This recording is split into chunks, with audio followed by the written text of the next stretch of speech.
berarti ada kewajiban yang tertuang di dalam persetujuan penggunaan kawasan hutan. Kewajiban itu adalah melakukan rehabilitasi.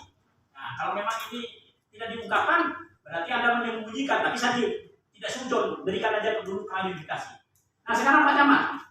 Nah, saya mau Pak Camat berikan informasi kepada kami, ada nggak laporan dari teman-teman PTSDM sudah melakukan kegiatan community development sekian, menangani kegiatan sosial masyarakatan sekian, ya. Sehingga kami juga enak mendapatkan informasi dari Pak Camat. Kalau misalnya Pak Camat juga tidak tahu seperti Pak Kadisub dalam kaitan dengan masalah kendaraan itu, jangan-jangan memang PTSDM ini memang tidak memberikan informasi dan tertutup. Dan tiba giliran kita mendorong, ya DPR ini untuk semua PTSDM tertutup. Sebelum juga dilanjutkan, ini juga Pak Hendra, ada fakta yang saya juga dapatkan, tapi memang mudah-mudahan tidak ya. Limbah-limbah ini dikelola sendiri apa tidak ini? Proses misalnya oli apa segala itu kan. Itu kalau dihitung-hitungan itu limbah itu. Kan ada aturan dan regulasi untuk pengelolaannya itu memang harus dilakukan, entah mungkin di pihak ketiga kan, atau kalau memang PTSDM sendiri ada ya pengolahan limbah itu ya informasikan kepada kami sehingga nanti suara-suara masyarakat nanti tidak mencurigai PTSDM ini membuang limbah sembarangan. Limbah yang dimaksud itu limbah kendaraan. Ya, saya pikir itu sebenarnya ini limbah hasil apa segala saya belum tahu, belum mengetahui itu. Silakan Pak Camat. Yang kami hormati Ketua Komisi bersama seluruh anggotanya, yang kami hormati spesialnya Komisi 2, Komisi 2.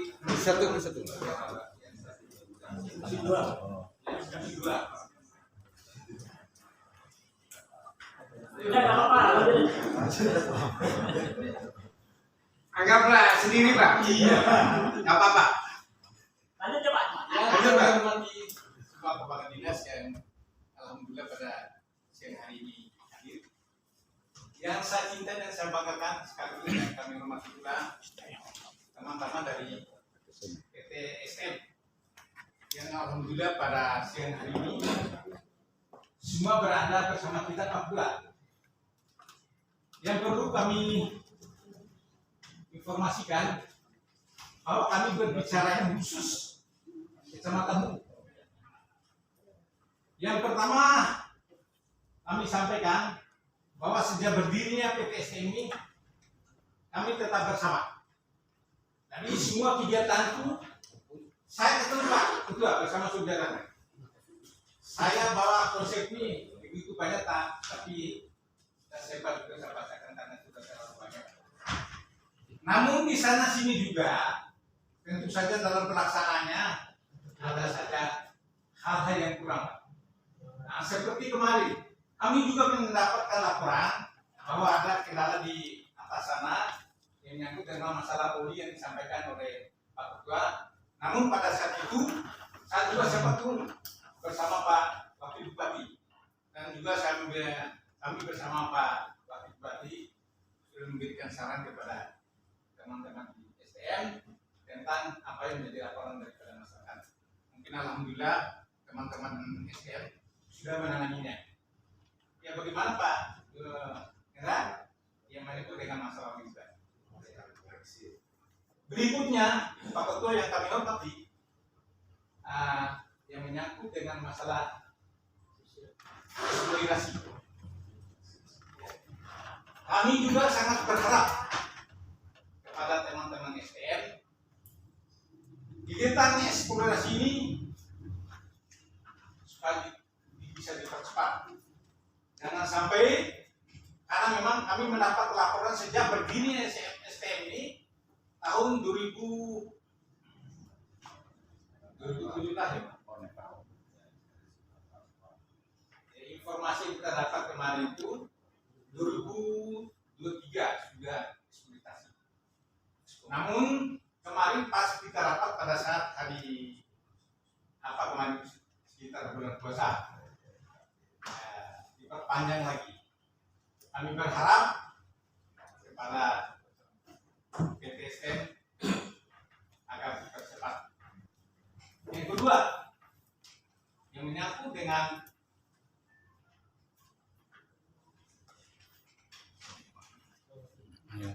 masalah yang ini yang sering dipertanyakan oleh masyarakat.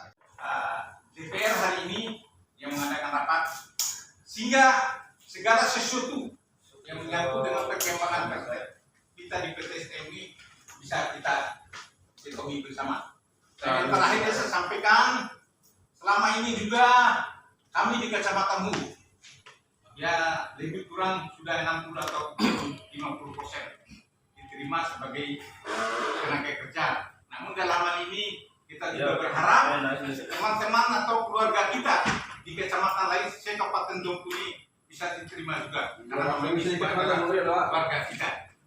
Dan yang lebih penting yang perlu kami sampaikan bahwa selama ini yang diterima juga di sana itu ya kami jujur kami katakan bahwa tenaga kerja ke 40-50% diterima sampai 60%.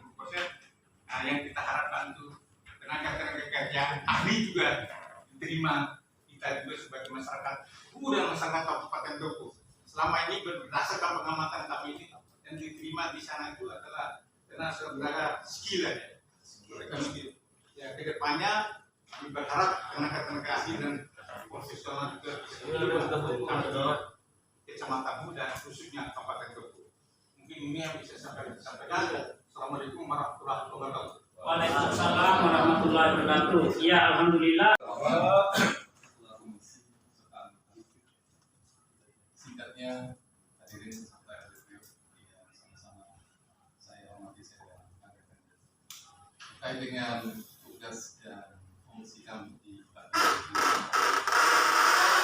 dengan keberadaan PT STM yang merupakan harapan besar masyarakat Dompu untuk kesejahteraan, terutama sekali dari hasil tambang yang kami sangat berharap community development yang ada di PT STM yang sekarang dan kami dengar sudah bisa dimanfaatkan oleh masyarakat dirasakan oleh masyarakat untuk lebih terarah ya. Kedepannya Pak Hendra mungkin kita membangun sebuah kesepakatan tentang waktu. Kita akan membangun atau menandatangani kerjasama Pak MOU dengan Pak kemudian akan ditindaklanjuti kerjasamanya dengan para pihak lain yang terkait dengan komitmen PT STM untuk ikut membangun masyarakat Dompu secara umum, baik dari masalah tentang pertanian, kehutanan, dan semuanya nanti saya sangat berharap Pak Bupati dengan PT STM akan menangani yang tersebut sehingga kita tahu persis apa kewajiban PT STM untuk pemerintah Kabupaten Dompu, untuk masyarakat Dompu atau daerah ini, sehingga komuniti development-nya bisa terarah, kemudian laporan itu bisa jelas untuk bisa kita tanggungjawabkan. Mungkin itu yang dari kami. Waalaikumsalam warahmatullahi wabarakatuh. Luar biasa. Jadi masukan yang akan menjadi atensi. Ada juga tim juga ya, dari Pak yang terhormat pimpinan UPD yang hadir di sini. Kemudian teman-teman dari PT STM juga ada media dan lainnya. Saya sudah mendengarkan banyak tadi hal beberapa isu yang menarik untuk kita. Saya juga kami juga di bagian sumber daya alam terutama ingin memfokus beberapa isu. Karena bagaimanapun juga sebagai pembina daripada pemerintah kami juga ingin melihat bahwa PT STM ini ke depannya apalagi dengan global cost yang kita siapkan sekarang itu bahkan minimal harus minus masalah, bukan lagi nol masalah kan gitu. Karena kita tidak ingin ada hambatan di jalan dan lain sebagainya, sehingga apa menjadi harapan bersama PT STM itu baru dikatakan full action itu setelah operasi produksi. Bagaimana tahapan itu bisa kita capai kalau di sini saja kita sudah mulai ada sandangan sana sini. Jadi sosial cost-nya itu kita kurangin. Maksudnya adalah gangguan di sosialnya gitu. Kalau masalah gangguan di teknis, hilang kunci kita ganti kunci tidak ada masalah. Sekarang bagaimana tentang sosial cost dalam artian pendapat baik masyarakat secara umum terhadap aktivitas PT STM. Bahwa jangan dilupa perusahaan ini adalah perusahaan olah sumber daya alam. Artinya kalau ini adalah potensi tidak terbarukan, begitu habis sudah. Jadi harus benar caranya kita kelola, kemudian timing dan kemudian siapa-siapa yang dilibatkan dalam pengelolaan tersebut. Maka ketika ini habis misalnya, daerah tersebut akan menjadi daerah yang boleh dibilang miskin sumber daya mineralnya. Apa solusinya? Tentu sejalan dengan dimaksud oleh Kadis Naker tadi. Mari kita penguatan SDM, kami menginginkan bahwa SDM berada di posisi itu, memikirkan apa upaya SDM untuk mengganti ketika habis sumber daya ini. Sumber daya manusianya itu sudah lebih kuat. Mana yang lebih dulu telur sama ayam, mana yang lebih dulu kerja atau sekolah. Dari pekerjaan yang layak mendapatkan pendidikan yang layak, dari pendidikan layak mendapatkan pekerjaan yang layak. Kenapa tidak bisa jalan bareng? Adanya SDM ini membantu masyarakat kami yang tidak memiliki pendapatan yang layak, tapi memiliki kemampuan kerja yang bagus, itu dilibatkan ke dalam SDM. Ya, jadi terkait pengumuman terakhir itu ya. Iya. Ya, jadi sebetulnya itu secara reguler PTSDM mengumumkan pemutakhiran data mengenai jumlah potensi sumber daya itu. Dulu sebelumnya kita umumkan di tahun 2020 Februari. Nah, kemarin yang bulan April itu merupakan update datanya dari sumber daya tersebut. Jadi sebetulnya tidak ada penemuan baru atau berita yang besar gitu. Cuman kemungkinan beberapa pihak atau yang mencantumkan berita atau judul berita tersebut sebagai 2 miliar emas, yang mana itu jauh dari situasi yang ada ya. Dan sebenarnya itu masih merupakan potensi dan keyakinannya juga masih rendah. Jadi keyakinannya itu harus seterusnya dilakukan eksplorasi lanjutan supaya kita lebih tahu mengenai kondisi dari si sumber daya itu. Jadi kalau sekarang kita sebetulnya meskipun dibilang itu 2,1 miliar, tetapi keyakinan geologisnya itu masih sangat rendah karena statusnya masih terreka dan tertunjuk. Nah, waktu diterbitkan di media kemarin itu bahwa emas yang udah dikeluar di tambang di Kabupaten Dompu ini luar biasa eksplorasinya. Gimana itu tanggapannya, Bapak? Ya, itu merupakan persepsi yang salah ya.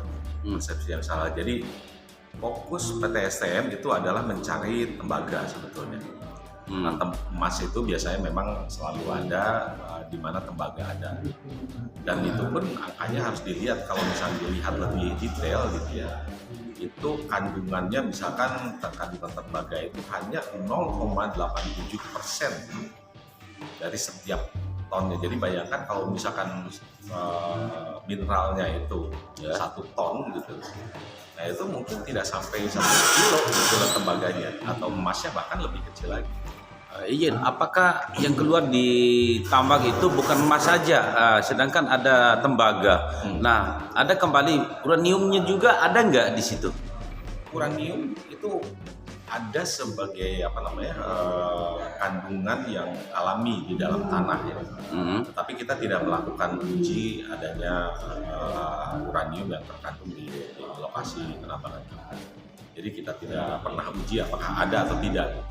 Tapi saya kira itu akan, kalaupun ada, jumlahnya itu sangat-sangat kecil karena dia secara alami dia ada di dalam tanah, tapi bukan merupakan tambang uranium yang memang kadarnya tinggi ya, bukan seperti itu. Itu sudah berapa titik yang udah dilakukan pemboran di? Kurang lebih kita sampai saat ini ada sekitar 100 titik pemboran. Berarti di kawasan khusus wilayah UU itu aja, Pak? Iya, di wilayah Onto namanya. Onto. Kalau sejenis kan ada itu sampai perbatasan wilayah Bima itu. Gimana itu masuk nggak di kawasan Bima? Yang saat ini kita sedang melakukan eksplorasi itu ada di wilayah Dompu saja. Oh, Dompu aja. Untuk bergulir perjalanan tambang ini, yang untuk aktivitasnya itu kapan supaya kita tahu itu, Pak? supaya Ya saat ini kita masuk ke dalam tahap studi kelayakan. siap. Nah, di situ kita melakukan berbagai studi termasuk biologi, geoteknik, geokimia gitu. Nah, dari situ setelah fase studi kelayakan, baru perusahaan bisa menyimpulkan apakah data atau tambang ini layak secara teknis maupun secara ekonomis. Siap. Apa aja ya PT yang masuk sekarang di PT Sumbawa Timur Mining ini? Maksudnya mitranya Mitranya, iya, itu iya. banyak sekali. Kalau yang di lokal itu kurang lebih ada 21 perusahaan. Siap. Lokal dalam artian hulu dan hilir ya. Iya, Jadi iya. mereka bergerak dalam biasanya di bidang konstruksi. Konstruksi artinya adalah pembangunan, misalkan bangunan sederhana di camp maupun di atas ya. Kemudian ada yang land clearing, kemudian ada yang masuk barang dan jasa macam-macam. Siap. Makasih itu Pak. Ya.